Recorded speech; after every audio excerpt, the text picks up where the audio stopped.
Vamos lá, alunos, para mais uma aula. Hoje, na página 48, vamos para a unidade 11, culto familiar, a base do ensino. Na nossa disciplina Educação Cristã, temos como base aí o Salmo 128. Vamos prestar um pouquinho atenção, né? Salmo 128, falando um pouquinho sobre o culto familiar como base de ensino. Nós já tínhamos visto em lições passadas que a educação cristã com o povo de Israel começou no lar. Lá no Gênesis, na época dos patriarcas, eles funcionavam como uma espécie de pastor, de sacerdote, até mesmo de juiz e profeta, como educador no lar. Os pais ensinando aí os seus filhos, certo? Só depois que a criança atingia a idade de 12 anos que ele podia ir para a sinagoga, para o templo, aprender lá a lei de Deus, certo? Então, vamos aqui pensar um pouquinho nos dias de hoje, a educação cristã no âmbito, no exercício do culto familiar, que deveria, e que ainda deve ser a base do ensino. Hoje a gente vê os pais levando as crianças para a escola bíblica dominical, e lá para as tias, professores, e joga para eles ensinarem, né? O ensino deve começar no lar, certo? A igreja é um suporte, é uma continuidade, um apoio, mas o ensino base fundamental, os pilares, começa no lar. Por isso que Provérbios 22:6, uma orientação para os pais. Ensina a criança no caminho que deve andar, e quando crescer, jamais desviará dele. Então aqui na apostila, o autor diz que os meios de comunicação jogam dentro dos nossos lares quantidade enorme de informação de cunho pornográfico e herético, gente, olha lá. O que exige dos pais o maior empenho na instrução religiosa dos seus filhos. Nesse caso, o culto familiar surge como o veículo de ensino mais eficaz entregue por Deus às famílias, como aroma de combate e fortalecimento no lar, como arma de combate, melhor, falei aroma, né? Mas é como arma de combate. Unidade 11.1, a necessidade da educação cristã nos lares. O Salmo 128 descreve muito bem o ambiente de um lar saudável, né? Eu fiz um sermão baseado no Salmo 128, né? Que tem como título a ótica, a família na ótica do salmista, o Salmo 128. Podemos imaginar o homem temente, versículo 1, né, com sua esposa cheia de bons frutos, versículo 3, ambos sentados com seus filhos na mesa, versículo 3 ainda. É o exemplo de uma família unida e abençoada, à luz do versículo 5 e 6. Seria isso possível em nossos dias? Sim, é possível, né? Embora não é a realidade comum que a gente vê no dia a dia.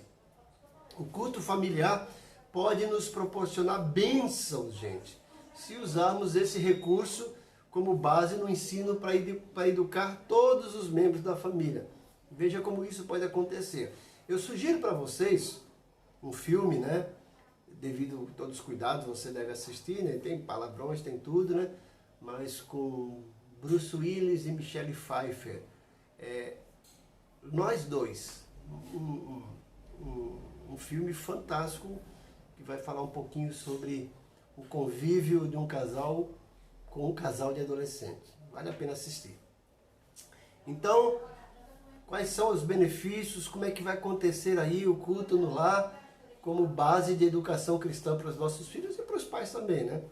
Então, um culto cristão promove uma prevenção, né? Prevenir na família contra heresias e distorções da verdade. Então a gente vê aí surgindo, até mesmo na igreja, essas distorções. Às vezes a criança na escola aprende coisas que são contrárias à palavra de Deus. E quando a família se junta, se une, né? O pai pode perguntar o que foi aprendido na escola e se perceber que alguma coisa que ele aprendeu na escola, na rua, com seus amigos, né? Ou se já é um jovem, né? Um adulto no seu trabalho, e confrontar ali junto com a família à luz das Escrituras. Letra B, ajudando na edificação do lar.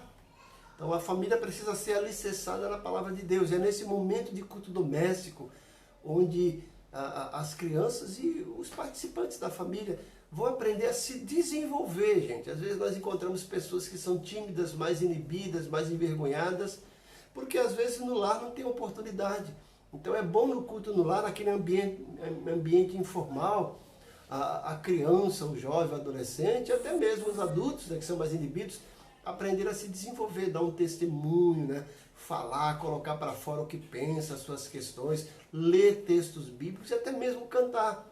Isso vai ajudá-lo a se fortalecer e mesmo desenvolver sua autoestima para vencer os obstáculos da vergonha, da timidez de falar em público.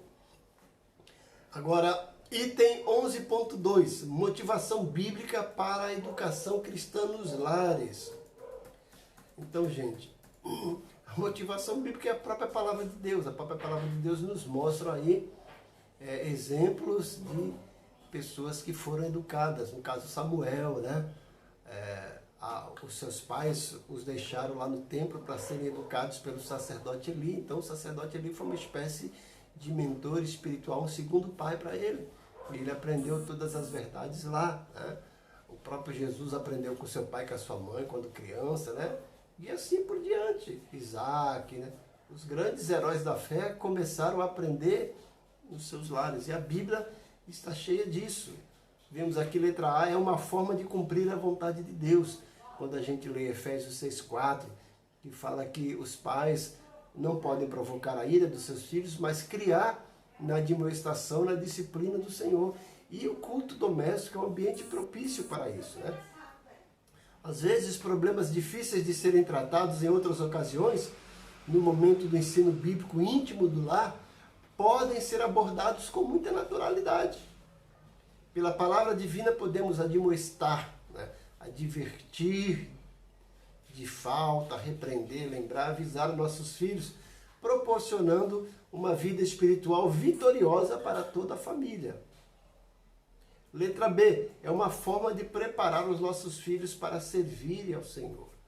A gente vê 2 Timóteo 1,5 nos mostra que uma fé não fingida que foi transmitida para Timóteo, em gerações, a sua avó, a sua mãe e depois o próprio Timóteo.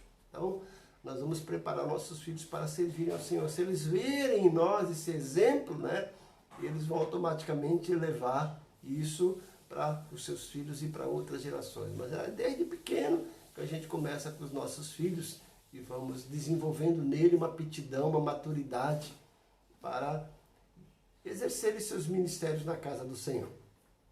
Então, Timóteo foi um belíssimo exemplo disso. Tá? 11.3, sugestões para a efetivação da educação cristã nos lares. A melhor orientação, com certeza, é o Espírito Santo. Ore pedindo ao Senhor graça para estabelecer a prática da educação cristã no lar. Né? Ter um ambiente aí agradável, um horário tranquilo para sentar com os filhos e com os participantes da família e juntos fazer aí um momento agradável de culto doméstico. Gente, lembra, é um culto doméstico, não é igual um culto lá na igreja que você vai querer mudar aquela voz para orar, ó Deus Todo-Poderoso. Faça de um ambiente agradável, um ambiente informal, né? E se as crianças ou os adolescentes no começo começarem a errar, a tropeçar, vai com calma, né? Vai com brandura, incentive e não reprima, para que ele não fique mais tímido, mais envergonhado, mais fechado, tá? Dê liberdade para que os erros apareçam e sejam tratados e não coibidos. É errando que se aprende. Então, crie um ambiente ali de companheirismo, de ajuda, e não aquele ambiente militar, de rigidez, né? Nada contra os militares, muito pelo contrário, né? Mas nada que venha a ser aquele julgamento pesado, né? Então, um ambiente ali de amizade, de íntima comunhão e amor, que é acima de tudo, né? Então, as crianças devem ser instigadas com autoridade, mesmo que alguns não queiram participar, faça, né? E com o tempo eles vão aprender. Às vezes eles não querem participar porque você faz um culto monótono, cria um ambiente agradável, de brincadeira, mas sem perder a reverência do Senhor. Então faça um culto agradável e dinâmico. 15 minutos com objetividade é melhor que 1 hora de falatório, né? Então, às vezes, aqueles obreiros que gostam de falar, que gostam de pegar no microfone, aproveitam o culto doméstico, né? E é o centro das atenções, começa, fala. Isso se torna um ambiente monótono, agradável. Deixe as crianças, deixe os outros participantes participarem, né? Dê oportunidade para eles aí, né?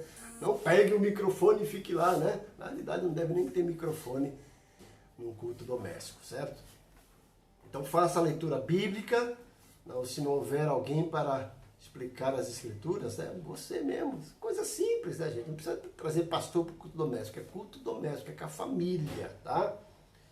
Lembrem-se, o lar dá origem à igreja, logo deve ser incluído no seu projeto de vida, tá certo?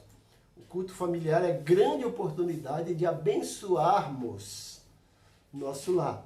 Se você acha que a família não vai bem, que seus filhos estão tomando direção contrária de Deus, não precisa se desesperar. Comece hoje mesmo a cultuar a Deus dentro do seu lar. Consagre um tempo para que Ele estabeleça esse grande projeto para a sua família. A educação cristã por meio do culto familiar, depois é só desfrutar os ricos benefícios. Aí na página 50 já, né? Nós temos a recapitulação, né? Recapitule aí, se você tiver alguma dúvida, entre em contato com o meu WhatsApp, vocês todos têm meu WhatsApp privado, né? Entre lá que eu ajudo vocês aí, tá certo? Isso aqui é uma maneira de você revisar o que você aprendeu e também aí sanar todas as dúvidas, ok? Próximo áudio, vamos falar sobre o ensino através da arte. Mas lembre-se do culto doméstico, gente. Tem que ser uma ferramenta boa, agradável, dinâmica. Nada monótono, nada pesaroso, certo? Crie um ambiente descontraído, né? Não faça um culto doméstico, aquele culto da igreja, né? Ah, vamos chamar o irmão para cantar, vamos chamar o irmão para tirar a oferta. Só falta você tirar a oferta no culto doméstico, não é isso, né? Vamos chamar outro irmão para louvar, vem dar o testemunho, canta o hino da harpa. Nada. É algo curto, objetivo e agradável. Lembre dessas palavras aí, ó. O culto precisa ser culto doméstico, curto, objetivo e agradável. Tem que ter um objetivo, certo? Não é só para se reunir. Tem que ser algo agradável. Que Deus abençoe você grandemente.